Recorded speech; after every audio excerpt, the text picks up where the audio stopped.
ভারতীয় সংস্থা বিএসএফ কর্তৃক সীমান্তে বাংলাদেশি নাগরিকদের হত্যার প্রতিবাদে এবং ভারতীয় মদদে বিডিআর হত্যাকাণ্ডের সাথে জড়িতদের বিচারের দাবিতে বাংলাদেশ ছাত্র অধিকার পরিষদ কেন্দ্রীয় সংসদ কর্তৃক আয়োজিত আজকের এই প্রতিবাদ ও বিক্ষোভ মিছিলে উপস্থিত নেতৃবৃন্দদেরকে ধন্যবাদ জানাই। পাশাপাশি দীর্ঘ সময় ধরে এই সকল সাংবাদিক বন্ধুরা ভাইরা এসেছেন, অপেক্ষা করেছেন, তাদেরকে আমরা শুভেচ্ছা জানাচ্ছি। আপনারা জানেন গত 30শে নভেম্বর রবিবার বাংলাদেশের চাঁপাইনবাবগঞ্জের দুইজন সন্তানকে ইব্রাহিম রিঙ্কু এবং মমিনকে বিএসএফ তুলে নিয়ে রাতভর পিটিয়ে তাদেরকে হত্যা করার পর তাদের লাশগুলো পদ্মা নদীতে ভাসিয়ে দিয়েছে। বাংলাদেশের নাগরিক হিসেবে বাংলাদেশের জনগণের কোনোভাবে নিরাপত্তা নাই বলে আমরা মনে করছি। এত বড় একটা ভয়ঙ্কর এবং লজ্জার বিষয় ঘটে গেল আমরা অন্তর্বর্তীকালীন সরকারের ন্যূনতম কোনো একটা প্রতিবাদ দেখতে পাই নাই। শুধু গত 30শে নভেম্বর নয়, 29শে নভেম্বর চাঁপাইনবাবগঞ্জের চুয়াডাঙ্গার শহীদুল, গতকাল 4 ডিসেম্বর পাটগ্রামের সবুজ হত্যাসহ গত এক সপ্তাহে 4 জনকে বিএসএফ হত্যা করার পরও বাংলাদেশের পক্ষ থেকে কোনো প্রতিবাদ আমরা দেখতে পাই নাই।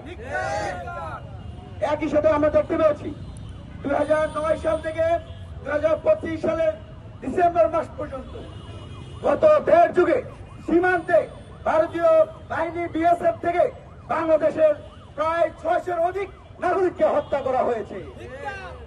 শুধু এই যে হত্যা হচ্ছে, বিচার হচ্ছে, আমাদের বোন কিশোরী ফেরানির লাশকে জ্বলন্ত তারা ঝুলিয়ে রাখা হচ্ছে।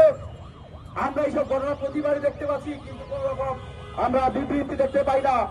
আমরা স্পষ্ট বলতে চাই, আগামী 48 ঘন্টার মধ্যে ভারতীয় হাই কমিশনকে তলব করতে হবে। যদি অন্তর্বর্তীকালীন সরকারের প্রধান উপদেষ্টা তার যদি মেরুদণ্ড থাকে, আগামী 48 ঘন্টার মধ্যে ভারতীয় হাই কমিশনকে ডেকে তাকে জিজ্ঞাসা করতে হবে বাংলাদেশের 2 নাগরিককে কেন পিটিয়ে হত্যা করে তার লাশ পদ্মাতে পাড়ি দেওয়া হয়েছে।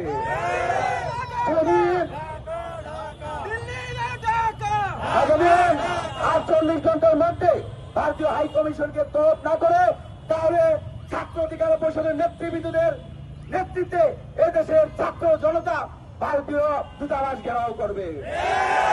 যদি তাও বিএসএফ বা সীমান্তে আমাদের হত্যা বন্ধ না হয়, আমাদের মায়ের মুখ খালি বন্ধ না হয়, আপনারা কিন্তু দেখেছেন কিছুদিন আগে চাঁপাইনবাবগঞ্জে এক কৃষক বা আমাদের বিড়ি ডানাতে কাস্তে, এই বিড়ি খেয়ে হাতে কাস্তে নিয়ে কিন্তু বিএসএফ কে পরাজিত করেছিল। যদি সরকার ব্যর্থ হয়, তাহলে দেশের বিপ্লবী ছাত্র জনতা সেই বিজেপির সাথে সাথে বিএসএফ কে তারা করতে রওনা দিবে। আমরা সবসময় বলে থাকি, ভারতের জনগণের সাথে আমরা নিবিড় সম্পর্ক রাখতে চাই। আমরা ভারতের সরকারের সাথে আমরা ন্যায্যতার সম্পর্ক রাখতে চাই। কোন স্বামী স্ত্রীর সম্পর্কে দেশের মানুষ মেনে নিবে না। একই সাথে আমরা দেখতে পাচ্ছি বাংলাদেশে যে একটি ভয়াবহ ঘটনা করেছিল, সেই বিডিআর হত্যাকাণ্ডে গত কয়েকদিন একটি স্বাধীন তদন্ত কমিশনের রিপোর্ট আসছে, ভারতীয় 24 জন কমান্ডো এবং বিভিন্ন গোয়েন্দা সংস্থার লোক সরাসরি এর সাথে জড়িত ছিল। শুধু এই পিলখানা হত্যাকাণ্ড নয়, শাপলা চত্বরের হত্যাকাণ্ড এবং সর্বশেষ জুলাই আগস্ট ছাত্র এই গণঅভ্যুত্থানে যে 2000 অধিক মানুষকে শহীদ করা আছে, সেখানেও ভারতীয় যোগ সমাবেশ ছিল।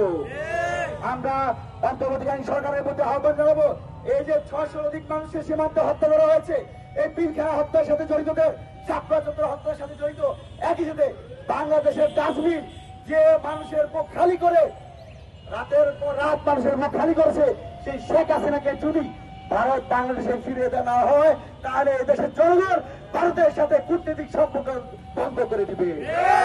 কিন্তু আমরা চাই না, আমাদের বন্ধুপ্রতিম রাষ্ট্র হিসেবে ভারতের সাথে আমরা ন্যায্যতার সম্পর্ক চাই, কোন বৈরিতার সম্পর্ক চাই না।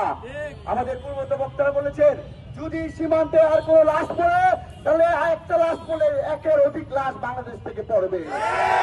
আমরা এখন আর সেই দাবি সরকার আর ভারতীয় পদপুষ্ট সরকারের অন্তর্ভুক্ত বাংলাদেশ নই। দেশের জনগণের সরকার রয়েছে। আমরা স্পষ্ট ভারতের সরকার এবং দিল্লি সরকারের প্রতি আহ্বান জানাই, আমরা বন্ধুপ্রতিম রাষ্ট্র হিসাবে বন্ধুত্বের পরিচয় দিতে চাই। এর ব্যত্যয় যদি ঘটে, আজকে আমাদের এই বিক্ষোভ মিছিল আগামীতে হবে ভারতীয় হাই কমিশন ঘেরাও, এরপর হবে লং মার্চ টু বিএসএফ এর বিরুদ্ধে আমাদের লং মার্চ চলবে। সবাইকে আজকে এই প্রোগ্রামে উপস্থিত হওয়ার জন্য ধন্যবাদ জানিয়ে আজকে বিক্ষোভ প্রতিবাদী সম্মেলন শেষ করছি।